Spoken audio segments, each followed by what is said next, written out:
দিনটা ছিল 20 ডিসেম্বর, আমার বার্থডে। কম্পিউটারে আমার বার্থডের জন্য সবাইকে দিল ধামাকা সারপ্রাইজ। তো চলো পুরো ভিডিওটা শুরু করা যাক। সন্ধ্যা হতে আমরা চলে এসেছিলাম কম্পিউটারে। এখানে ছিল আমাদের পুরো ফুল গ্যাং। যেহেতু আমি বার্থডে ধামাকা বললাম, আমাদেরকে দিয়েছিল অনেকটা এক্সেল করতে। টাইপ করতে করতে আমাদের অবস্থা খারাপ হয়ে গেছে। এখানে কম্পিউটারে এসে আমি কাটছিলাম আর কম্পিউটার দাদা আমাকে তুলে দিচ্ছিল কিছু ফটো। তো চলো পুরো ভিডিওটা দেখতে থাকো।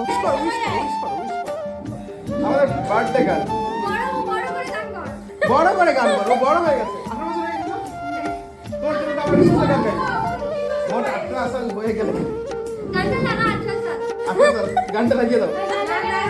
মেয়েটা 18 বছর হয়ে গেছে।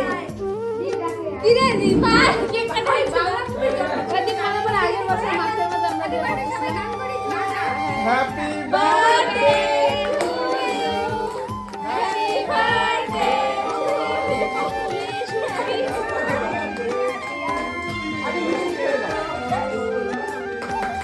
আর এখন হয়ে গেছিল প্রবলেম। কেক কাটতেই আমাকে বলে যে তোমার প্রিয় বান্ধবী তাকে আগে খাওয়াতে। এখন আমি কি করে বোঝাই আমার প্রিয় বান্ধবী সবাই? এখন আমি হয়ে গেছিলাম পুরো কনফিউজ। তবে আমার বান্ধবীরা সবাই জানে যে এখানে সবাই বাড়ি আসতে না আসতেই আমার বান্ধবীরা দিল আমাকে সারপ্রাইজ। আমি কিছুই জানতাম না, এরা প্ল্যান করে আমাদের বাড়িতে এসেছিল। তবে আমরা তো সবাই গিয়েছিলাম কম্পিউটার, আমি কি করেই বা জানবো। তবে আর্ধেক রাস্তা আসতে না আসতে আমার বান্ধবী বলে আমি নাকি তোদের বাড়ি যাব। সারপ্রাইজ পেতে কার না ভালো লাগে, আমার তো ভীষণই ভালো লাগে। আমি আমার বান্ধবী বন্ধুকে বলি অনেক অনেক থ্যাংক ইউ আমাকে এমন একটা সারপ্রাইজ দেওয়ার জন্য। প্রতি বছর যেহেতু আমার মা আমাকে খাবার সাজিয়ে খেতে দেয় বার্থডের দিন, তবে এবার পড়েছিল আমার বার্থডেটা শনিবার আর এই দিনে আমাদের হয় নিরামিষ। আমি একদমই খেতে পারি না, জন্য আমি আমার মাকে বারণ করেছিলাম কিছু বানাতে। ব্লগটা এই অবধি, দেখা হচ্ছে অন্য কোনো ব্লগের সাথে।